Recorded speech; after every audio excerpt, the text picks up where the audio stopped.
Pleasure to have you all with us today. A special mention to a couple of our guests here today, Dr. Harsha De Silva, Advocata's chairman, Mr. Murtaza, the Deputy Ambassador of the Kingdom of the Netherlands, Ms. Anouk Baron, and our esteemed panelists and moderator, as well as our keynote speaker. Thank you all so much for joining us today. It's great to host you today. In our efforts for a greener future, the agenda can be accessed through the QR code, which will be displayed on the screen in just a minute. There you go. The entire agenda for the event is here, so please feel free to go ahead and scan this QR code. To commence the proceedings, I would now like to invite Thatsarni Sirivadana, Research Assistant at the Advocata Institute, to give us an introduction for today's event. Thatsarni.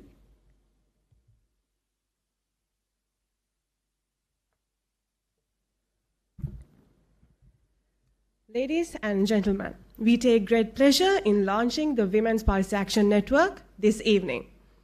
Dr. Roshan Perera, representing the Women's Policy Action Network, will provide a detailed synopsis of its core mission and objectives.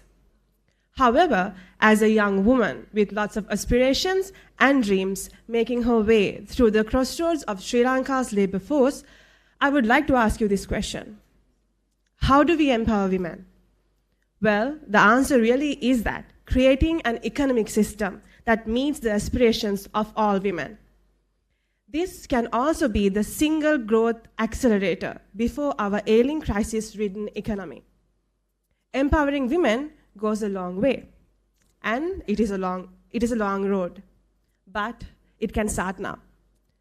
The Women Policy Action Network is such an initiative that hopes to make a ripple effect in long and crucial journey of empowering women so that your aspiration and dreams as a female entrepreneur, as a business leader, a professional, a mother, a sister, a daughter becomes a reality. A reality that can also drive our nation to an era of growth and economic prosper. With this thought in mind, I invite you to join hands with the Women's Policy Action Network and make a difference. Thank you. Thank you so much, Thatsarni. On behalf of the Netherlands Embassy, we welcome Ms. Anouk Baron to the podium to give her remarks.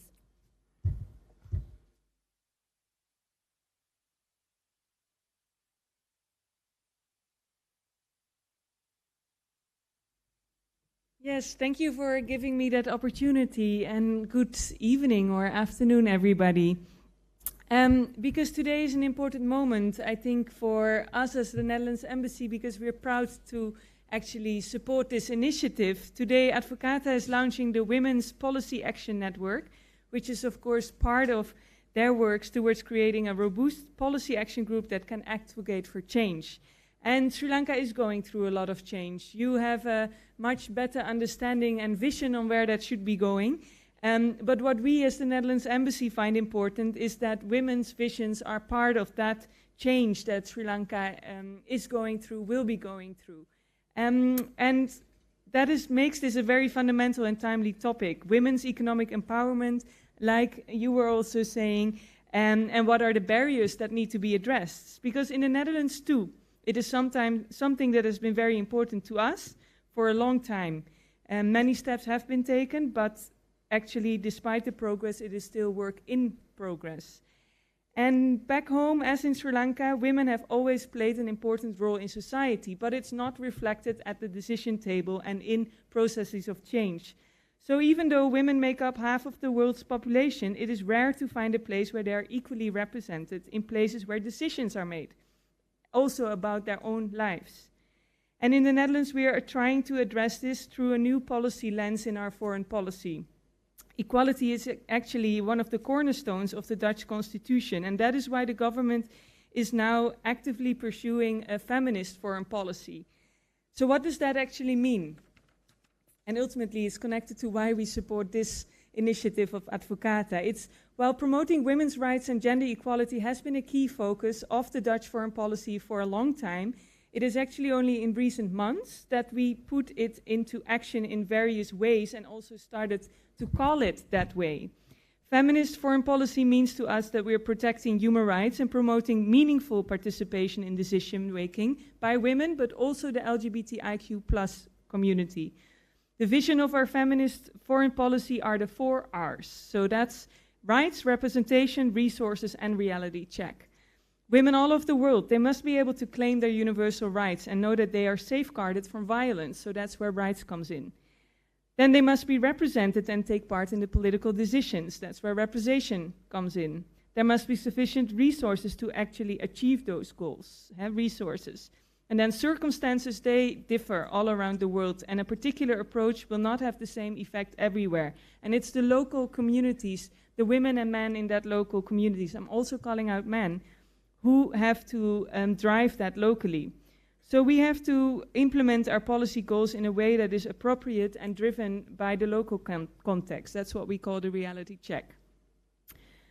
So why is that important to the Netherlands? I think ultimately quite simply because if more people have equal opportunities, we will have a safer, more stable and more prosperous world. And advocating for women is advocating for a better and prosperous country.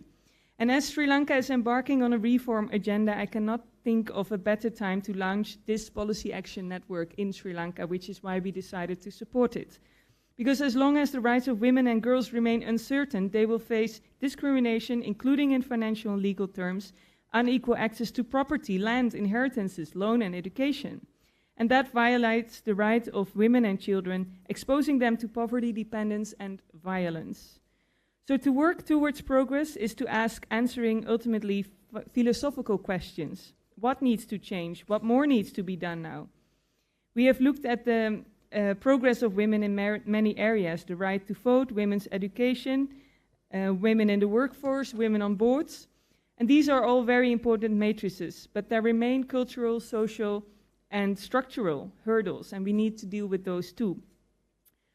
For example, in the Netherlands, we have 1/3 of the members of the Dutch parliament being women. I actually think only 1/3. And as opposed to Sri Lanka, we have never had a prime minister who is female. So we also have a lot to do. Women are still severely underrepresented in policy making and in the political system around the world, and they have fewer economic opportunities to men. That is because in many ways and in many processes we are not applying a gendered perspective.